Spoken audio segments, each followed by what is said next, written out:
Hello and welcome. I'm Michael Miller, and this is my micro presentation or micro learning on transformational leadership. In today's short session, I would like to share with you the 4 pillars or defining characteristics of transformational leadership. And then I'd like to share with you how the company I work for, Expedia, embodies these principles and how it defines its vision, purpose, and strategies for everything that we do, especially because I work in a predominantly virtual environment. So first, I'd like to share with you my index cards. I have 3. I'm not really sure if they're not more than 50 words on any of them, so there's that. And then what I'd like to do is start out by talking about the 4 basic tenets or the 4 I's of transformational leadership. And the 4 I's begin with idealized influence. And the first one is that the leader serves as a role model or an ideal role model and helps to create an inspiring vision for how things can be, not for potentially today, but for future. The second of the 4 I's is called inspirational motivation. And that's what transformational leaders use so that they have the ability to inspire and motivate followers to whom they lead. The third one is called individualized consideration. And that is what transformational leaders use to demonstrate a genuine kind of concern for the needs and the feelings of his or her followers, which helps to bring out the best in each individual. The last one that we're going to talk about is intellectual stimulation.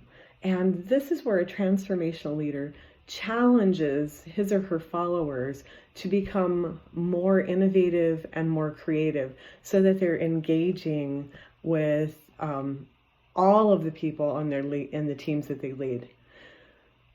Now, for me, this takes on a really special meaning because the company that I work for, Expedia, uses transformational leadership, especially in the teams that I work on, which are all virtual teams. And I work on at least 3 teams that are virtual. I work on a larger team that is the learning and development community, and we report into one leader who also reports into another leader, but I partner with my quality manager, and he and I manage a team of individuals for another company. As a matter of fact, it's for a bank.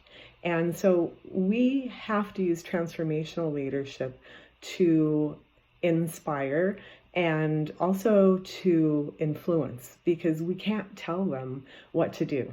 So the beautiful thing about Expedia is they use 10 guiding principles for transformational leadership.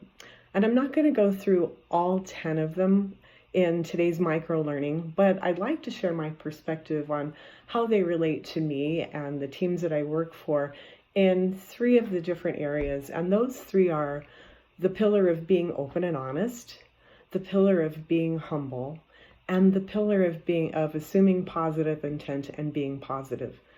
So the first one, be open and honest.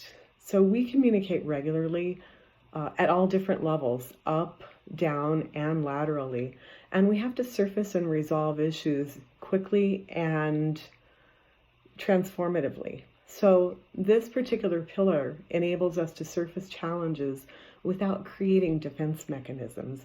And that's really important because we're working across multiple communities, as I had mentioned before.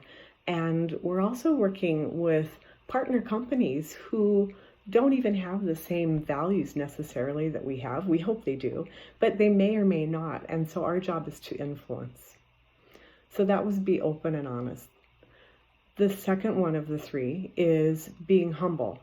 And we know that none of us has all the answers. So the most important thing that we can do is be curious and listen.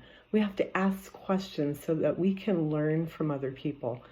We take our responsibilities seriously. We take the work that we do really seriously. and we take the lessons that we learn really seriously, but we don't take ourselves really seriously. This enables us to focus and help other people focus and encourage them to bring problems and issues to us that they might otherwise want to hide. The last one that I want to talk about is being positive and assuming positive intent. Each of us strives to be positive in our roles, which isn't always easy, right? And we have to provide an optimistic outlook for those that we work with. Some days it's not easy to do, but if we all focus on being optimistic and positive and assuming positive intent, then we're able to continue to share a vision of hope and something that's bigger than ourselves, which is really what transformational leaders want to do. So the guiding principles help me embody the characteristics of a transformational leader within the team that I work in, also within the other teams that I work for, and for the people that report to me as well. This concludes my micro learning on transformational leadership. Thank you.